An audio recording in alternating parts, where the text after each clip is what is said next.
everybody. This is the Jim Norton Show here on Raw Dog, Sirius 104, XM 150.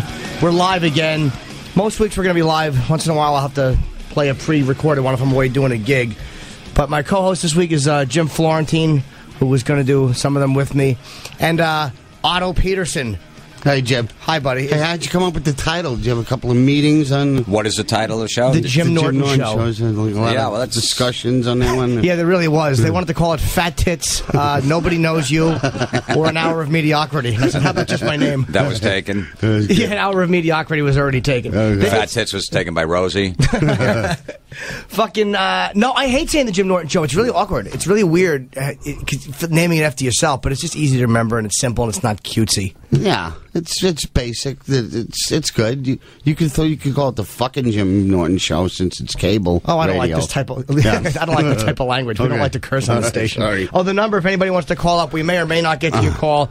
1-866-4 Dog, and we'll play some bits. So, Florentine, what's going on? I'm happy that you're here. Yeah, I'm excited, man. It's I love Raw Dog, man. I love XM Comedy Channel 150 and stuff. They support comics, which is great.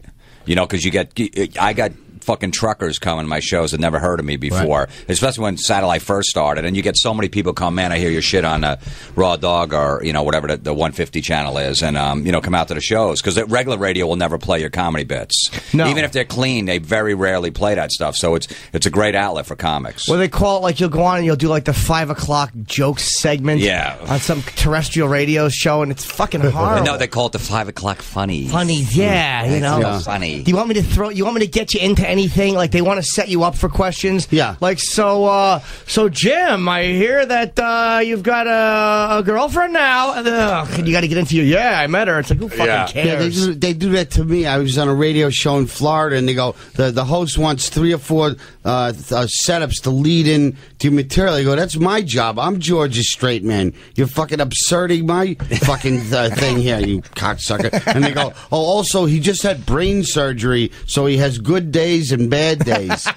and please don't swear. Okay. Did you make fun of his brain surgery? You had to. Fucking...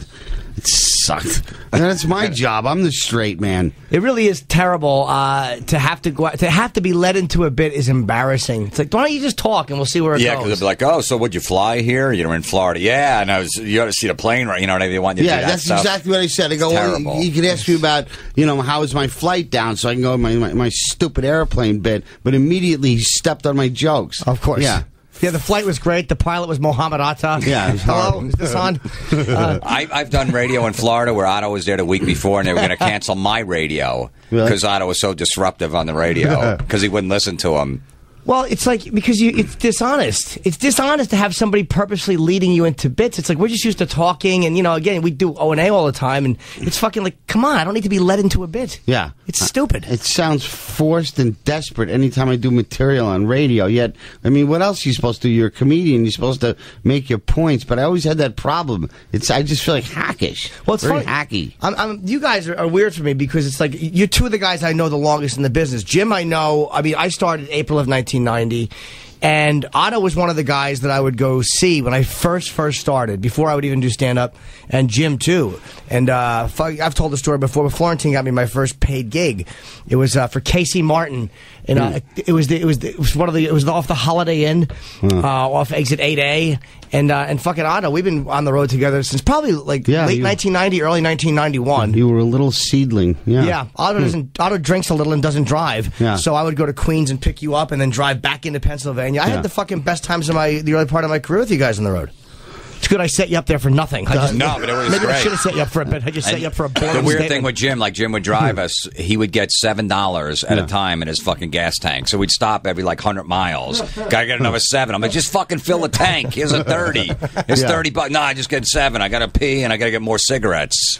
I remember. How about you buy fucking 3-packs at a time? I remember we were doing a gig in Queens, and me and you were. It wasn't Queens. We picked Otto up in Queens, and Otto had just walked the dog, and he stepped in dog shit and got in my new car. Yeah. You got my Saturn with dog shit all over your shoe. Yeah, you were scared about the dog itself being in the car. I brought his fucking feces with me. Oh, did the dog actually go with us that time? Yeah, I remember you had a new car and you put fucking towels and stuff down. You were all worried about it. Yeah. And the dog was fine, and you tracked shit into my car. Yeah, and I remember Florentine's like, Jesus, Otto, it smells like you tracked the whole log in. Yeah, yeah, you got the whole log on your shoe. I love Otto because Otto would bring his dog Larry on the road, and there was a shit gig up in upstate New York, and he hated it. And we stayed in a hotel, so he just had his dog. Larry shit on the floor, piss all over, and he just had him shit and piss all over. Oh yeah, in Poughkeepsie. I used to always get kicked out of motels. They would go, "Oh, there are no dogs allowed here." So I'd make it up. I go, "Oh, this is Larry, the dog-faced boy. He's had 7 Letterman appearances." He goes, "Really? I think I heard of him." You fucking dumb sand nigger. I made it up. And he was like, "Oh, I think I heard of that. Yes. Please, will he be doing a show in the lobby?" All right. So you would still take the dog with you or no? Oh yeah, yeah. He's he went with me all over the country. Yeah. I saw your girlfriend the other day. Up at her job. I was up there. Yeah, in the Brill building. Yeah, she was blubbering on the phone to me yesterday. "I'm fat and disgusting." She's texting me this. I go, "All right, I'll make fish for dinner, you fucking rotten oinker. What do you want from me? Can't fix it with one meal." Run home. And my girlfriend's mad because she's pregnant, and the other day she goes, "I feel fat." And I just sent her a text, "Stop eating then." And I didn't put a hi afterwards, and she was so fucking aggravated. I go, "Come on, there's no emotion in the text." I forgot to put the hi. I just said, "Stop eating then." It just sounds mean. Rice cakes, Porky. Chicks can never take it if there's a body issue. They can never take you making a fat joke at their expense. Oh no. That's fucking. I didn't even recognize her when I saw her. It wasn't because she was fat. I just didn't. She's not fat at all. She has just have a distorted self-image. They all do. You know, it's weird. Isn't it weird that the thing that she hates, like that distorted self-image, is the only reason that she would date you? Yeah. Like you're lucky to have her because she obviously hates herself on some level. It's true. My girlfriend's complaining the other day because she's 6 months. She's like, "My belly's so big." I go, "Honey, I've been fucking girls with guts for years." Really? Yeah. She's like, "You're such an asshole." Are you nervous, man? It's like me and Otto. Neither one of us has kids or even been close to. You've never been close to being a father, Otto. Like that. You've never had. Have you ever had a girl go, "I'm pregnant, I want to have it"? Or one time, yeah. No, I was too irresponsible, and no. What'd you tell her? What did I tell her? Was she pregnant? She told me after the fact that she had been pregnant and her ex-husband had aborted the child and stuff like that. Yeah. Wait, it was yours? Yeah. And her ex-husband? Her ex-husband, yeah. So she had an ex-husband who was still in her life, and you got her pregnant? Yeah. And he talked her into having an abortion? Well, they were split up. It wasn't like she was having an affair with me. They were already separated. They just weren't legally divorced. Or maybe they were. I don't even remember. Were you happy, or were you like a...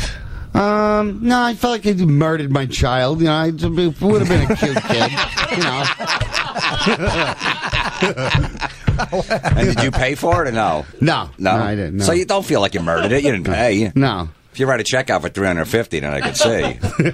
Do you think about that sometimes? Like, what would have happened if she would have had it?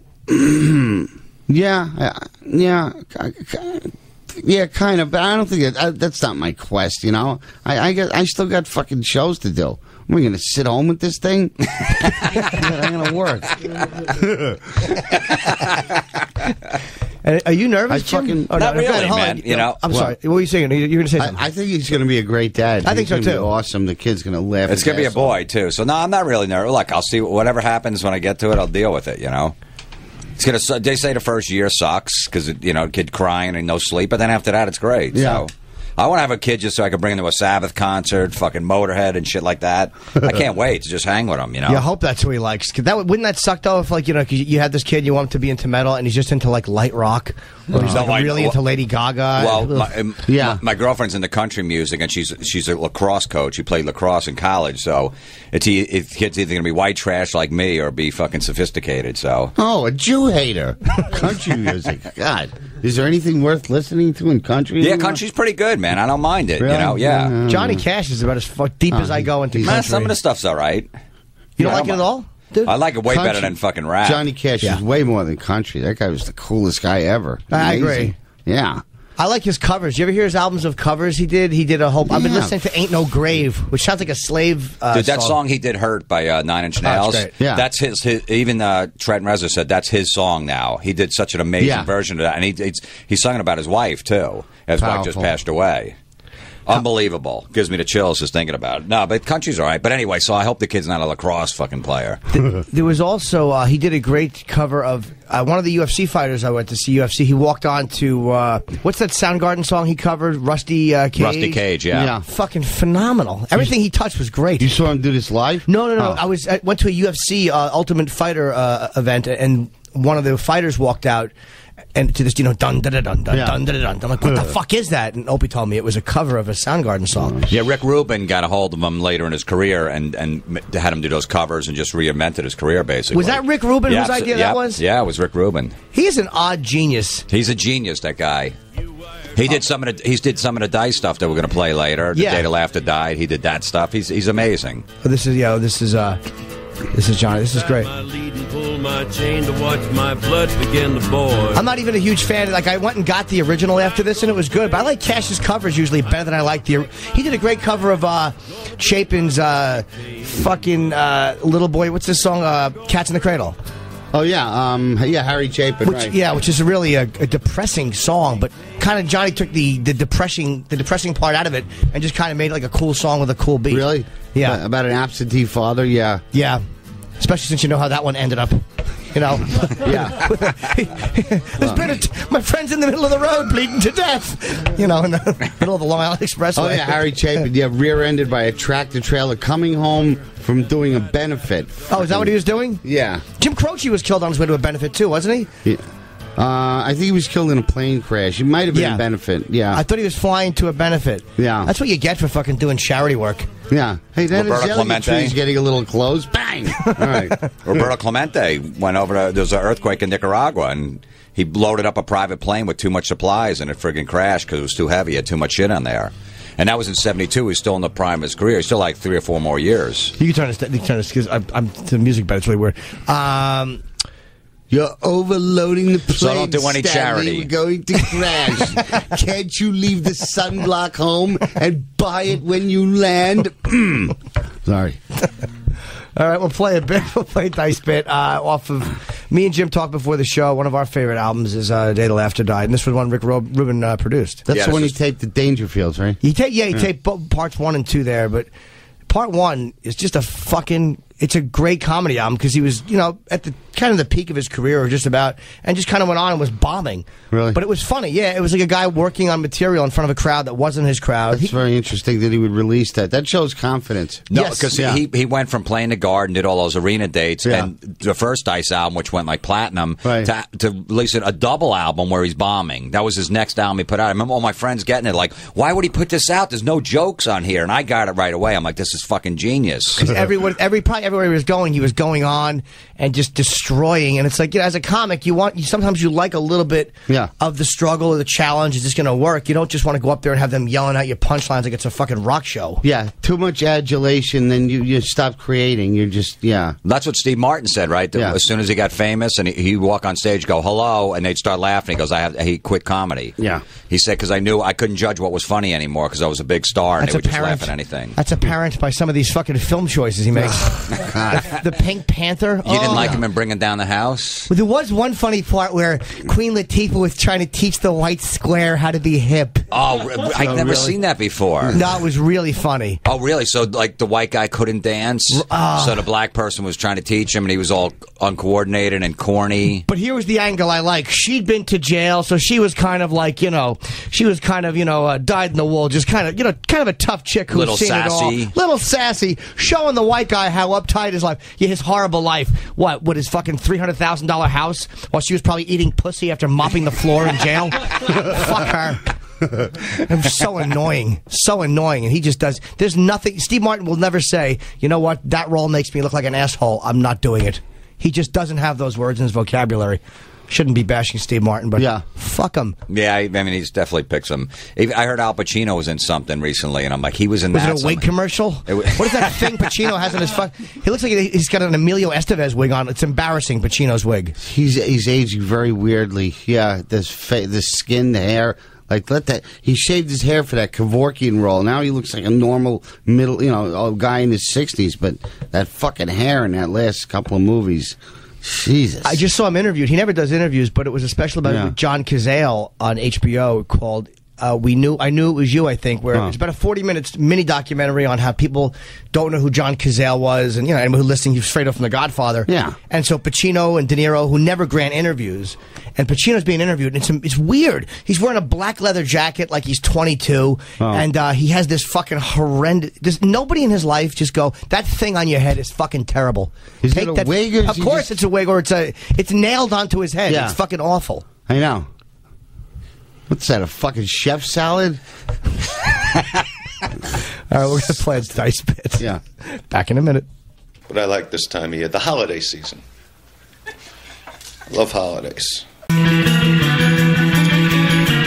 Back, the Jim Norton Show. We only wait for 2 minutes. I'm acting like it was a 15-minute break. My favorite line in that whole bit is "blow me for Pete's sake." I know. What a great thing to say to someone. He does the best girl voice ever. Yeah, it's as just for a comic. It's completely humiliating. Yeah, it's so degrading. No woman can enjoy that voice representing her. We were just talking about our friend Kevin Corrigan. He's an independent filmmaker. I know Kevin, right? Is it Yeah. the Kevin I know? Yeah. I love Kevin. Yeah. He actually raised enough money. He's going to do an independent film, so he goes, for my lead actor, I got De Niro. I go, you got Robert De Niro? He goes, no, he's way too expensive. I got Phil De Niro, but he's good. He goes, for my leading actress, I got Streep. I go, Meryl Streep? He goes, no, she's an Oscar winner. I can't afford her. Shirley Streep, just as good. And for my comic relief, I got Piscopo. I go, you got Joe Piscopo? He goes, yeah. Sorry. I'm not going to go to a whole lot of phone calls, but there's one guy here with a Hicks question who I want to... how do I pick this up? Do I just click this right here? I'm going to get it right now. Okay. Hello? Is this... Are you there? Hi, Sean. Get a hold of yourself. Yes. What's going on here? Hi. What's your Hicks question? Well, you said you started in 1990. Right around there, yeah. Yeah, Hicks was blowing up around that time. He's like the Jordan of comedy. I was wondering if he had any effect on you, or if you had any jealousy towards him or anything. Or... No, me? Honestly, I have never listened to Bill Hicks. I mean, I've seen moments of him here and there, but I've never listened to a Bill Hicks CD. And it wasn't that I didn't want to hear him. I'd always heard great things about him. I knew someone that used to date him. It just, for some reason, I just didn't listen to other comics. But what? No, jealous towards him, no. Oh, cool. I guess they're coming out with a movie now about his life. Russell Crowe's in it. I did hear about that. There's a documentary about Hicks online somewhere, which somebody was talking about. It might be in the theater. Yeah, it's called It's Just a Ride or something like that. Yeah. Who's Russell? Is Russell Crowe playing who? I have no idea. I heard about it this morning on Raw Dog. Hicks? He's I don't playing. know. Russell Crowe is playing Hicks? That's the rumor, yeah. That's retarded. Isn't he fucking 15 or 16 years older than Hicks? Hicks died when he was 32. Yeah. It probably won't be made. Biopictures about stand-up comedians don't do well at all. All right, thanks, man. Yeah. I always heard they would do one on Pryor. I'm like, they said they were going to do one on Richard Pryor, and I heard, well, Eddie Griffin's going to play Richard Pryor. And stop. This one's going to play Richard Pryor, and it's like, who are they going to get to play Pryor that we already know? He's the Michael Jordan of comedy. What does that mean? Us, fucking Dave Clark 5. What does that have to do with anything? I don't know. So Otto is an interesting guy because when we came up, Jim and I were around the same time. You were 6 months ahead of me. You were an established headliner.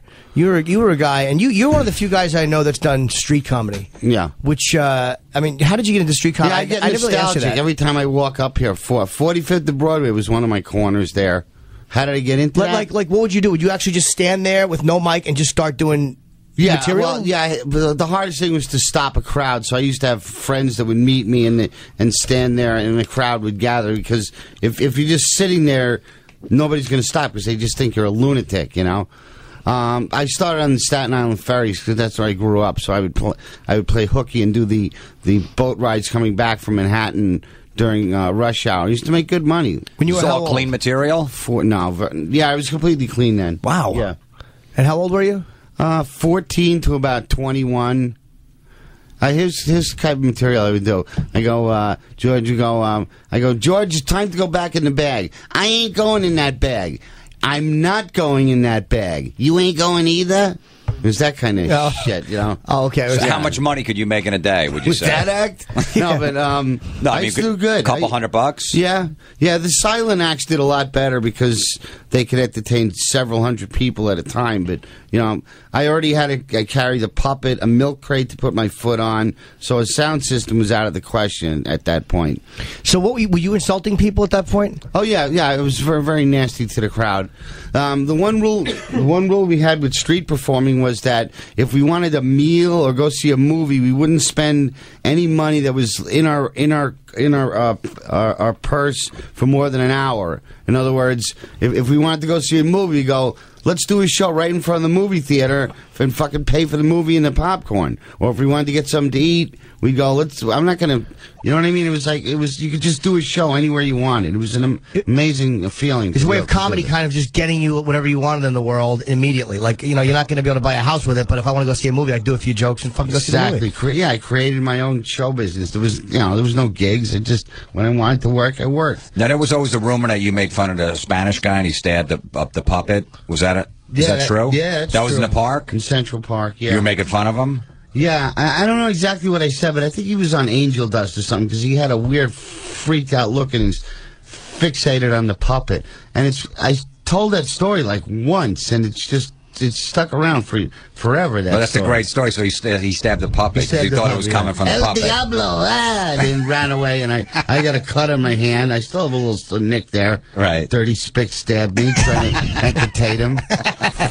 That's a compliment, dude. That's what people told me. That's a compliment. It's not a compliment. Yes, it is. He thought the puppet was real. It's good. Oh. It's a testament to your talent. I think it was more that he was mentally ill. Yeah, Probably exactly. the bigger problem. Yeah. There's so many Otto rumors floating around. Like, a lot of them aren't true. They're like, dude, Otto does this when he talks with his puppets real. Shut up, he doesn't. I've been on the road with him. Yeah. He throws the puppet in the bag, and he fucking, and he goes and he does the gig. Yeah, they want to believe that you sit up all night and that the dummy berates you and there's a whole subtext like Twilight Zone. No, not at all. But there are guys like that exist. They're nuts. Bergen was like fucking nuts when I heard. Who's Bergen? Edgar Bergen, Candace Bergen's father, Charlie McCarthy. Oh. He used to have fucking birthday parties for this fucking thing and have big stars come over. And he had a better bedroom than Candace Bergen and stuff like that. Fucking weirdos. So, other ventriloquists, because comics are kind of, it's like you have two different groups that you would kind of be competitive with, other comedians. And are ventriloquists competitive at all, or you don't look at them any different than like another stand-up? Well, I'm an apparition to them. They think, I heard there was like all this stuff online after I did Letterman. Oh, he's so undeserving. There are so many guys better than him, and his fucking lips are moving, and he's a foul-mouthed pig. Other vents emailing each other. Really? Yeah. Did you find out who they were and smash them? Who cares? They're not in the business. Oh. They're just armchair guys that do it as a hobby and shit, At least I'm known by comics, and fucking respected. And David Copperfield's a huge fan of Otto's. Yes, he is. He's actually, he's such a huge fan that he replaced the old Otto with a new Otto, and you gave him the old Otto. Old George. The old George. Yeah. Oh, did he? I didn't know that. Yeah, he's got a museum in Vegas. And I was told, I did a gig with Valby up in New Hampshire, and Jerry Hamza was there, Carlin's ex-manager, and he told me that he used to listen to my album Dirty Puppet on his fucking iPod. Who would? George Carlin. Oh, that's great. Yeah. Dude. That was like, that's enough. That's the only compliment I need to hear for the rest of my life. You know, you wish he was alive when you knew that. Oh, he came to see you. Didn't he come to see you? Yeah, I met him in Chicago. I got a great photo with him. It was awesome. We talked for about a half hour.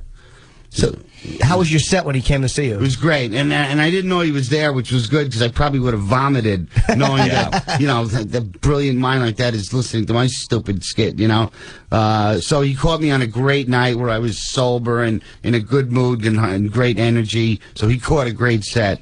I was very happy. I didn't know he was there ahead of time. Yeah, you don't want to sabotage it or just be too nervous to perform. Yeah, fuck, it would have been too nerve-wracking. I couldn't have relaxed. You have a commercial to go to, Jim? Yeah. No, it's great because Otto's, Copperfield was such a big fan of Otto's that he actually came to one of my shows in Cleveland. I was playing at the Improv, and he called the club. He said, I'm coming down to see Jim. And the manager's like, Copperfield? I go, no, I never met him before. That's great. And then when he came down, cool to hang out he with? was a super guy, man. Nice. Came to the show, him and his buddy. We talked comedy for like an hour afterwards. I've been keeping in touch with him. He's a guy from Jersey worth about $1 trillion. I went to Vegas. He hooked me up. I was in front row for his magic show. Unbelievable show, man. I was never really into magic. It's phenomenal. Yeah. Guy's unbelievable. He's an amazing guy. He's really quick-witted and funny, and he's a huge fan of comedy. I met him once. He was a fan of Side Splitters, which I did with Louis Black, and he was at the Comedy Cellar one night. I gave him that tape. I'm is that how he turn got him that? on to that. Yeah. Okay. When it was just in a VHS form. Yeah. And when here's something I think you'll like, it's fucking right up your alley because he likes all that old time vaudeville stuff. Yeah. Yeah, I met him at the Cellar one night, and he said, he recognized me. I was going to go get an autograph. He goes, hey, you were in Side Splitters. Oh, cool. I said, yeah, and he signed something, then he drugged me and took me to an island and raped me. All right, we're going to come back in a minute. We got to do a quick commercial. We'll be right back with the Jim Norton Show with Florentine and Otto of Otto and George.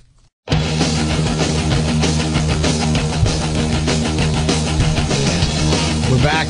Jim Norton Show. I'm hanging out with Jim Florentine and Otto of Otto and George. We're going to go to a Jim Florentine bit. Let me get out some plugs. I always forget to do the plugs. Otto, where are you going to be if people want to check you out live? The great Otto and George, if you haven't seen him. Bananas. One of the funniest guys ever. Bananas? Yeah, next Friday and Saturday, one show a night. Okay, which Bananas is that? Hasbrook Heights. Hasbrook Heights? Hasbrook Heights, Route 17 in Hasbrook Heights in the Holiday Inn. Okay, and that's the 18th and 19th of June. Mm-hmm. You can see Otto and George there, and Jim? This Saturday night, I'm doing this. My friend's got a record store in Bordentown, New Jersey called The Record Collector. Okay. They do comedy and music acts, and I'm going to do one show there Saturday night. And then next Wednesday, Uncle Vinny's Comedy Club in Point Pleasant, New Jersey. I'm doing my one-man show, and I think it looks like I'm doing George Lopez's show Tuesday night. Oh, you doing Lopez? Yeah. Oh, cool, man. Do stand-up. I think it's going to air Tuesday night. Very cool. And then St. Louis, Funny Bone in St. Louis, June 17th through 19th. I've never been to St. Louis. I hear it's kind of a shithole. It's an amazing fucking town for comedy. Is it really? It's one of my favorite places to perform. Never been there. Amazing. Missouri. Yeah. That's how they say it. I right? love Kansas City, St. Louis are my favorite towns to perform in. Kansas City I love, but I don't draw well there. Like, there's some places I do really well, and there's some places I just don't do well. And Kansas City I do okay in. I have very little Midwestern presence. Chicago, I do. I'll be in Chicago the 18th with Geraldo hosting the Nasty Show at the Vic Theater. Bob Kelly's on that show. It's part of the Montreal Comedy Festival, except it's here in the States. We're going to play a bit, one of Florentine's bits. Jim, what album is this off of? This is off of Anger as a Gift. It came out a couple years ago. It's called Gay Bar, I think This stand-up, or is this... It's a stand-up. Oh, this is stand-up. Okay, Yeah, cool. yeah. I've never heard this. I hang with her every once in a while. I lied. Like they like to go clubbing. Her and her drama queens, you know what I mean? They go clubbing and shit like that. So I'll sit there and babysit them all night. Seriously, I'm the fat chick in a gay bar. I am. I am the fat chick in a gay bar. That was Florentine. What's the name of the CD, Jim? Anger is a Gift. Anger is a Gift. And we have a couple of phone calls I'm going to go to because the number, if you want to call, 1-866-4 Dog. We have one here, a question for Otto about... let me hit this one right here. Can I hit the button? No. All right, Kyle, you wanted to ask Otto a question? Yeah, just real quick. Is there any kind of, is it mutual respect or any animosity between other ventriloquists? Like, Jeff Dunham is the only one that comes to mind right off the bat for me, but, what's the deal between you guys and other, anybody else in that art form? He made $37 million last year, and I can afford a large Sicilian pie. No, I met him once. He was very nice to me. He's awesome. I work for a different type of people, parolees, degenerates, Degenerates. Yeah, disenfranchised, yeah. Cool. All right, thanks, man. You're not in competition with Jeff anyway because it's such a different type of an act. It's not like it's like me and Regan. I mean, Regan's great, but we're never going to compete for the same role because he's a guy who's got a totally clean vibe and a different audience than I do. Yeah, absolutely. He's family friendly, and I'm not. It's a very, very, very great difference there. You're the guy though. You're a comic who all comedians love. It's very weird. Like if you say Otto and George, there's no comic. I've literally never heard a comic shit talk you. Comedians fucking motherfucker each other all the time. That's true. They love to find a reason to not like other comedians. Yeah, very deep. Otto is one of the comics that everybody wants to watch when he's on stage. They all go in the room to watch him. I don't care if they're fucking clean comics or alternative comics. They all have an Otto story. That's the dirty ventriloquist. There's no one has ever said a bad word. The comedians, every fucking comic loves you, man. It's a very rare thing you have. I remember there's another Otto story he was doing. I think Governor's in Long Island. This big fat lady was heckling him, and she was walking out. He goes, Jesus, I'm getting heckled by Jabba the Cunt. That's one of my favorite I was playing in the Catskills once, and it was an old audience. It was early in my career, and an old woman on a walker came up to the stage, and it took her like 20 minutes to get there. And she's like, you're funny, but too loud.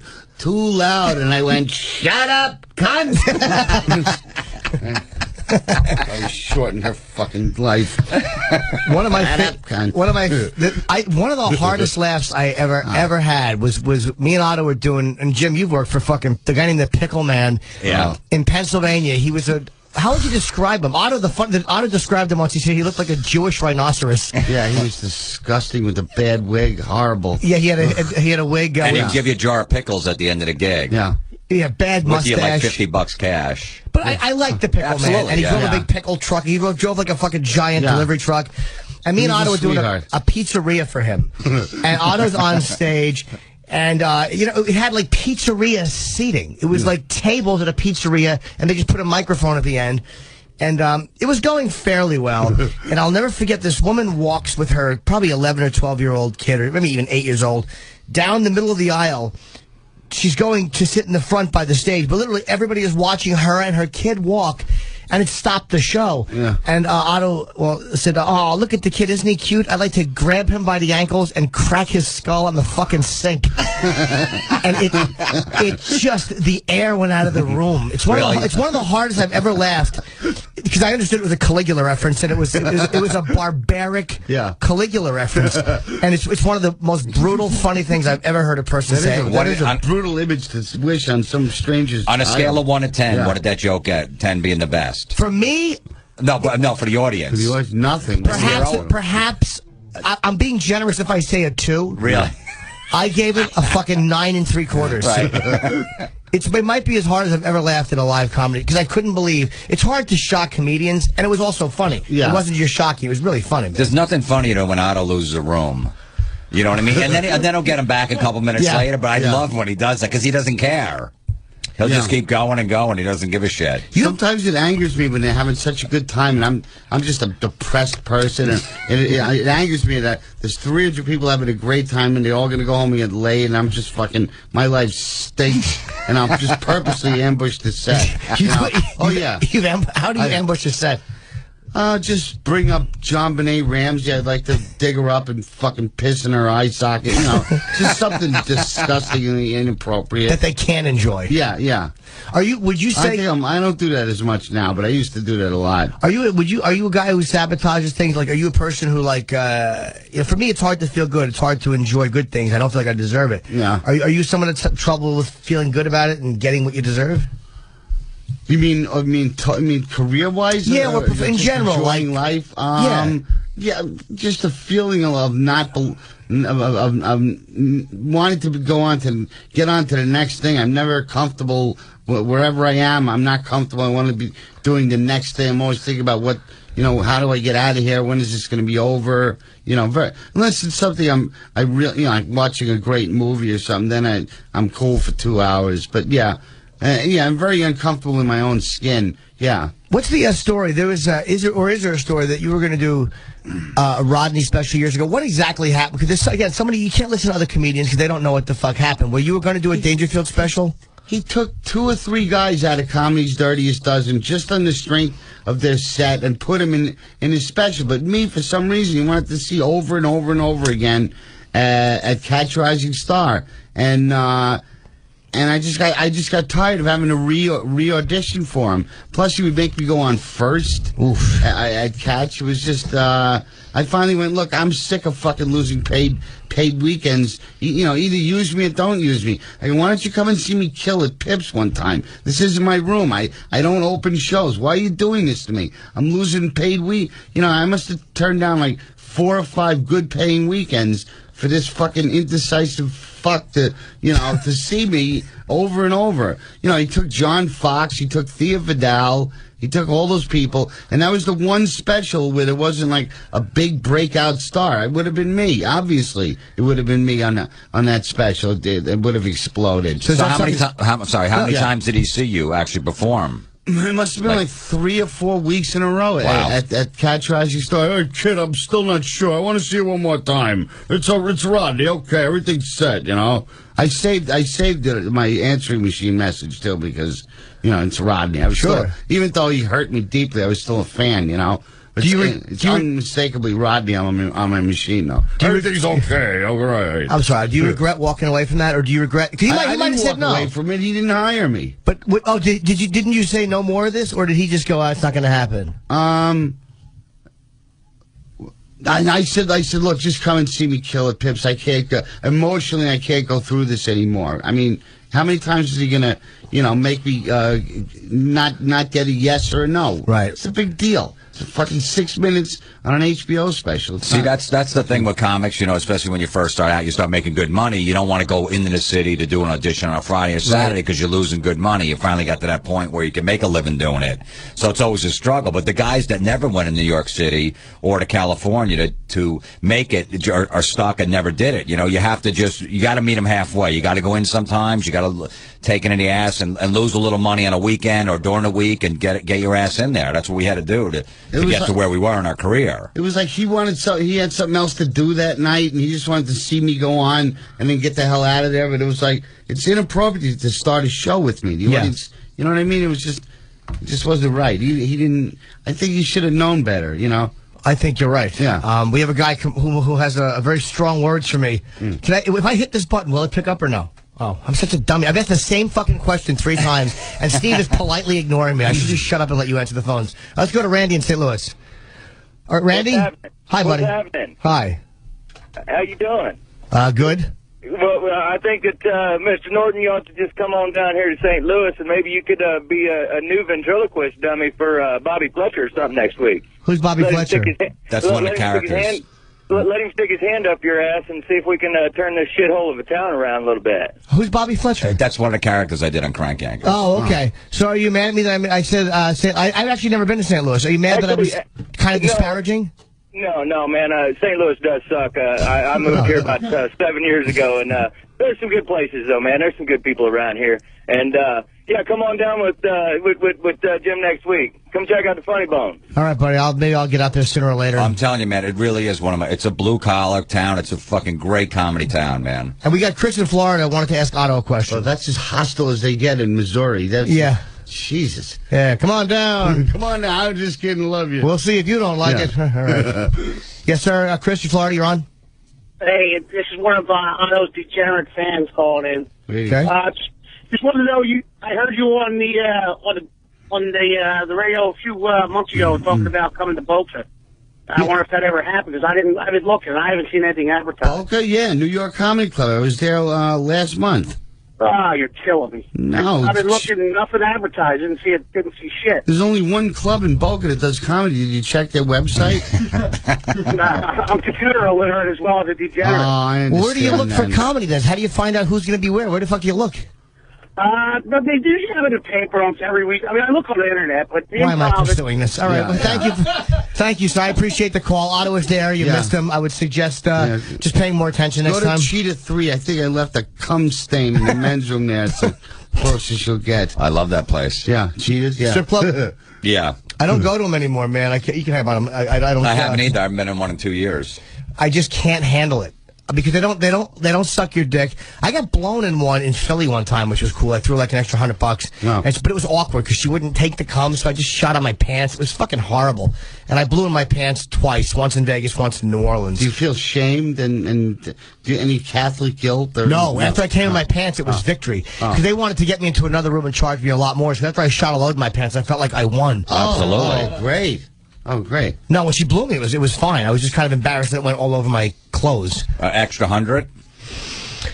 Yeah, 150 or something like that. It really was not nearly as expensive as you would have thought. Yeah, because I mean that's like 5 lap dances, $20 a piece, so that's not too bad. Why just get it out of the way? Yeah, I love coming to my pants. I've done it twice. The one in New Orleans, the girl was trying to get me into this other room, and I had on silk boxers, and I was doing a gig with I think Louis Ramey and Pete Correale. We were doing a college, and we were on Bourbon Street. And I came out and I just opened my pants, and it looked like a fucking murder was committed on the front of my pants. And Correale's like, dude, that's fucking disgusting. But I'm like, I just saved myself hundreds of dollars. Yeah, my friend Lou just goes to strip clubs and comes in his pants. He can get it just from the friction. He can come like 3 times in one night. I'm like, really? Yeah, and he just walks around. He doesn't even clean it out. He walks around all day. But he's like, I go, Lou, you don't even need a girlfriend. Why pursue one? how much clearer you think once you blow that load. You're so much more rational. Right? As you're coming, yeah. The less cum that's left in you, the more you hate the person that you're coming with. Yeah. It's like by the time the last drop is out, you're just like, I want to just wipe you off with a sock and throw you into the street. That's why relationships are very difficult. Which you've been in one for a long time, and you never struck me as like a relationship guy, but I guess you maintain relationships for a while. Yeah. I usually go have one girlfriend, you know, that ends, then find another one. Was there a point where you ever like a pussy hound on the road, or were you not ever like that guy? Come on, a ventriloquist with the fucking groupies? Come on, Jim. Yeah. You were doing a different type of an act, though. You weren't a cutesy ventriloquist. You were a guy that they would probably know as kind of dark and interesting. Yeah. At an orgy, I would go after the accordion player. No, I'm kidding, yeah. Yep. All right, so you're never that guy. So the demons that I did okay. I was pretty cute in my 20s. I fucked a lot of waitresses. Trish is listening to this. She's just going to be very, you know, disgusted by it. But you're a faithful boyfriend. Yeah. All right, we got to take a break. I'm still got the hang of the pacing of this, so yeah. Thanks to those of you that are listening. And if whatever, if you're not listening, fuck yourself. Got to take a last break. How long till we're back? Couple minutes? Yay! 2 minutes. Stick around.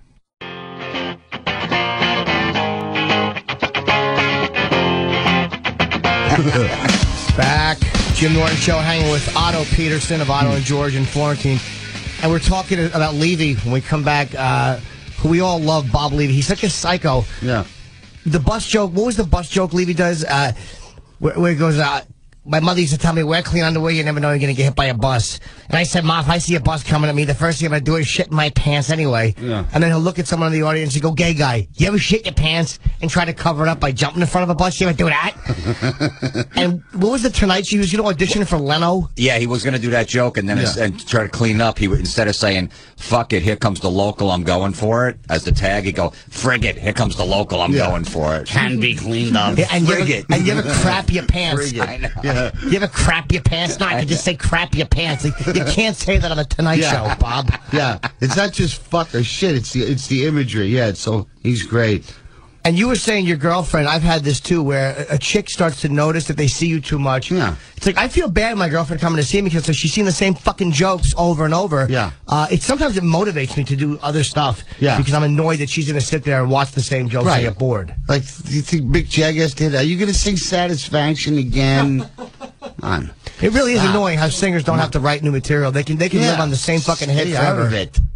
But I don't know. Wouldn't that be frustrating as an artist? Like, I wouldn't want to do the same set over and over again for the next 10 years. Part. Yeah. You know what I mean? I mean, you'll kill with it, though, every night. But it's like, you know, you want to throw a song or two, a new one in. Yeah. I mean, it's got to be frustrating that they put a new album out, like a band like, you know, Rat's back and playing again. They got a really good album out, but how many people really want to hear the new one? They want to hear all the old shit, and then they play a couple new songs. Everyone goes to take a piss. Yeah, I mean, it is kind of, I like always coming up with new material because I get so fucking bored by my own voice. But it is kind of annoying how singers can just fucking, like Axl Rose can do Welcome to the Jungle for the rest of his life, and it will be an acceptable way to close this set. Well, when you do a joke like too many times, you forget what's funny about it, and it just becomes a series of words. You forget the initial thought and why it was funny to begin with, you know? You're just rattling off words. That happens a lot where I first start doing a bit, and for like the first month it's killing, and then after that it doesn't work as well.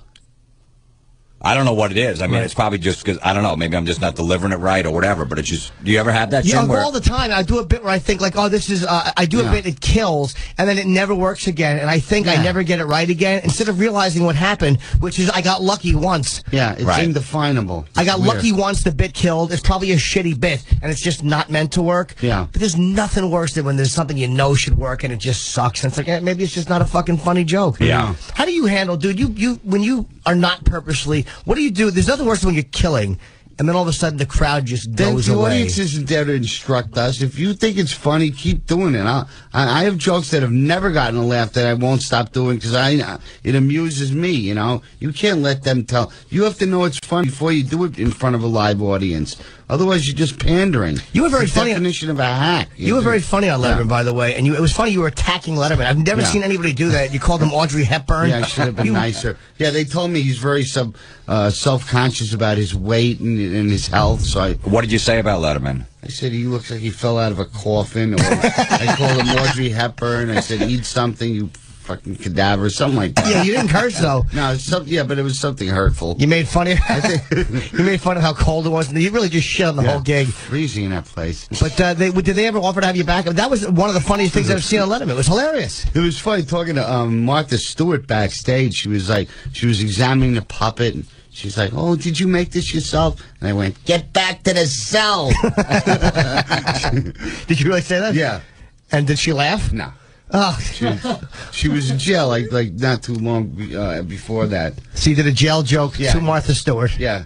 Back to the cell. Bitch. A comic would have laughed at that. Like a comedian, if you fucking attacked like that, would have kind of understood. Like, all right, I'm just getting kind of shit on here. I know. If Rickles said it, but I'm not Rickles, so. Quoting a great Otto line, someone posted it today on Facebook on the wall or something like that. It said, from Otto and George, the Kennedys have killed more women than breast cancer. Yeah. What a great line. Do you find that, like, taboo subjects for us kind of change? It's not just language anymore. What do you find material-wise you have tried that people don't want to accept? As far as, like, I don't make fun of that. For me, I think it's race. Anything race, about blacks people don't like from a white guy. Homophobia and race are the two hardest ones. I could still get away with the homophobe jokes. Yeah, they're definitely the race, the black. The Muslim stuff, they're starting to laugh at. Right. Yeah. You know, at first they weren't, and now they're like they are. So what stuff? Muslim. Islam. Yeah, Islam. But so annoying people like Lady Gaga. I like her, and I like her fucking big fat clit. She's doing Playboy, which kind of turns me on because she's such a fucking fat pussy. But she's doing the new video, Alejandro, where she's like making, like, you know, eating rosary beads and making fun of Catholicism. It's like, you could do that, but it's like, well, you're not a rebel if you make fun of Catholicism. Nobody fucking cares. I know. Madonna did. First of all, she took her whole gig, her whole look, everything is from Dale Bozio from Missing Persons, a new wave band back in the early 80s. If you look at any pictures of her, it's the exact. She wears the same outfits as she did back in like 81, 82, and then she took a lot of Madonna stuff. You know what I mean? It's all fucking been done before a million times. Okay, you're going to wear a fucking beehive mask out. Okay, wow. Need attention. Go fuck yourself. It stinks. She's not going to be the next Madonna. At least Madonna's wrote great songs. You know what I mean? I actually like Lady Gaga. You don't like her? No. I mean, everyone thinks she's got one fucking record out. She's not the next Madonna. Stop it. Let's see record 4 and record 5. You're still putting hits out. I would come in her, though. There's certain women that I would fucking blow a load in. Even if she's not on the pill, I would actually blow a load in her. I fucked Brie Olson, and I don't think she cares if I say that. She's a porn girl, and for me, it was one of the greatest moments of my life. No bag? No. No. No. With a porn star? Yeah. No bag? No bag. I would have set a condom on fire in the ashtray if she took it out. Did you even think about putting a bag on? No. I actually had to make myself not come in her. She's a porn star. What's wrong She's with you? fantastic. I had to what do make you mean myself. you had to make yourself not come? I had to just force myself, like, pull out. Because I wanted to just keep coming. Like, I just come. And, like, she gets knocked up, so what? Really? Yeah, I didn't care. That's the pregnancy part. What about the fucking transmittable diseases? Can't happen to me. Oh. That's what I tell myself. They're overrated, the transmitted. And you know this how? STDs are very overrated. They really are. They really are. No heterosexual male has ever caught AIDS. It's a fucking scam. It's like the fucking the swine flu. It's all bullshit. As far as There's not one heterosexual male that's got it from a female having heterosexual sex. And Never. It's like not Don one documented case. And it's like Don Corleone said, a man who has not caught herpes can never be a real man. Funny papers. All right. I got a friend down in Florida that's had anal sex with girls on the first date with no condom at least 75 times. He's never caught one disease. Wow, dick must smell horrible, though. First date in the shitter. And on that, we close. All right, let's get the plugs out again. Jim? This Saturday night, the Record Collector Store in Bordentown, New Jersey, and then George Lopez Tuesday night. And then Wednesday night, Uncle Vinny's Comedy Club in Point Pleasant, New Jersey. And then next weekend, Funny Bone, St. Louis. All right, and I'll be in Chicago the 18th. I'm doing Just for Laughs, the Vic Theater. And it's a classic, the Vic Theater. Is it really? Oh, yeah. Geraldo's hosting the Nasty Show, and I got the Borgata at AC, July 2-3. And we're going to play an Otto bit going to break. Otto will be in Hasbrook Heights at Bananas. Working for Harlan, that filthy Jew Christ killer. Yes. Jim, do you like when at Bananas in Hasbrook Heights, New Jersey, they put bananas on the wall behind a It's fucking... I love Bananas. the club. It's the worst fucking little... what do you want to call it? The worst symbol? Little insignia. It's real, and hey, we have no bananas. That song is fucking terrible. Yeah. I'd rather hear the beheading music that they play in fucking Iraqi videos. All right, the 18th and 19th, Otto will be there. I'll be back next week. Again, the show is still finding the way it's going to go, so, if you're not into it, just give me some fucking time, Hey, would please. you sign this O&A sticker to my good friend Dan Sweeney? Yes. You would? Okay. I will. All right. What a terrible name, Dan Sweeney. Yeah. He's an awesome guy. He loves He's you. not an awesome guy. He's a fucking zilch. Fuck Dan Sweeney. Say something else rotten about him. Oh, is he going to make him happy? Yeah, yeah. All right, none. I refuse to. All right. Come on. See you next week. Dan Sweeney, I hope you're killed.